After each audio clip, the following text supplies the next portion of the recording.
Hi நண்பா, welcome back to SS Unique. நடிகை ரோஜா அவர்கள் ரீசெண்ட் இன்டர்வியூவில் தளபதியோட தமிழக வெற்றி கழகம் முதல் மாநில மாநாடை பற்றியும் தமிழக வெற்றி கழகம் கட்சியை பற்றியும் பயங்கர பாசிட்டிவாக பேசியிருக்காங்க. அதாவது ஃபர்ஸ்ட் ஆஃப் ஆல், நான் தளபதியோட மாநாடை பார்த்து பயங்கர ஷாக் ஆகிட்டேன். ஏன்னா நாங்கள் கவர்மெண்ட்டில் இருந்து ஜெகன்மோகன் ரெட்டி சிஎம்மாக இருந்து அந்த மாதிரி ஒரு பொலிட்டிக்கல் மீட்டிங் நடத்துறதுக்கு எவ்வளோ பேர் ஒர்க் பண்ணணும் அப்படின்றது எனக்கு தெரியும். அவ்வளோ கூட்டம் அவருக்கு திரண்டினது ஒரு பொலிட்டிஷியனாக எனக்கு ஆச்சரியம் தான். அண்ட் விஜய் அவர்கள் எம்ஜிஆர் அண்டு ஜெயலலிதா அவர்களை இன்ஸ்பிரேஷனாக எடுத்துக்கிட்டு நிஜமாவே நல்லது செய்யணும்னு அரசியலுக்கு வராருன்னா தமிழ்நாடு ஃபுல்லா நடப்பயணம் மாதிரி அவரு போகணும். அப்பதான் மக்கள் அவர்கிட்ட என்ன எதிர்பார்க்கிறாங்க அப்படின்றது அவருக்கு தெரிய வரும். அண்ட் மக்களுக்குமே ஒரு நம்பிக்கை வரும். தென் அதுக்கப்புறம் அவர் ஆட்சிக்கு வந்ததுக்கு அப்புறம் என்ன பண்ணுவாரு அப்படின்றத சொல்லணும். அண்ட் சிஎம் ஆகணும்னு ஆசைப்படுறது ஒரு மிகப்பெரிய விஷயம். அதுக்கு நிறைய ஹோம்ஒர்க் பண்ணணும், ஹார்ட் ஒர்க் பண்ணணும். ஸோ இதெல்லாம் விஜய் சார் பண்ணாரு அப்படின்னா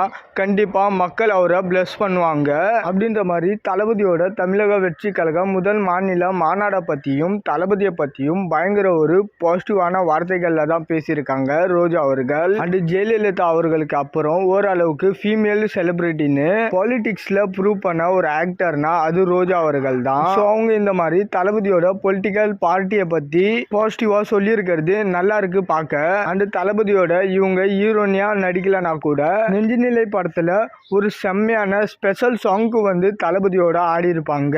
அண்ட் இவங்களோட மகன் வெறித்தனமான தளபதி ஃபேன். அண்ட் இவங்க தமிழ்நாடு பாலிடிக்ஸ்ல இல்லாம ஆந்திராவில் இருக்கிறதுனால தளபதியை பத்தி ஓப்பனா பாசிட்டிவா பேசியிருக்காங்க. ஏன்னா தளபதியோட என்ட்ரினால அவங்களுக்கு எந்த ஒரு பாதிப்பும் இல்லை. அண்ட் தளபதியோட மாநாடை பார்த்து மிரண்டுட்டேன் அப்படின்றத ஓப்பனா சொல்லியிருக்காங்க. ஏன்னா தமிழக வெற்றி கழகம் மாநாடு அவ்வளோ பிரம்மாண்டமா சக்சஸ்ஃபுல்லா நடந்து முடிஞ்சுது. இங்க இருக்கிற அதர் பொலிட்டிஷியனும் அப்படிதான் ஃபீல் பண்ணியிருப்பாங்க. அண்ட் இங்க இருக்கிற அதர் பொலிட்டிஷியனும் அந்த மாதிரி தான் ஃபீல் பண்ணியிருப்பாங்க. பட் ஆனால் அவங்க வெளியே சொல்ல மாட்டாங்க, அவங்களால சொல்லவும் முடியாது. ஓகே நண்பா, இந்த மாதிரி தளபதி பற்றின அப்டேட் தெரிஞ்சுக்க மறக்காம எஸ்எஸ் யூனிக் சேனலை சப்ஸ்கிரைப் பண்ணி சப்போர்ட் பண்ணுங்க. நிறைய பேர் பார்த்தீங்கன்னா சப்ஸ்கிரைப் பண்ணாமல் வீடியோஸ் பார்த்துட்டு இருக்கிறீங்க. சப்ஸ்கிரைப்ன்றது உங்களுக்கு ஃப்ரீ தான். நீங்கள் எதுவும் பணம் போட்டு பண்ண போகிறது இல்லை.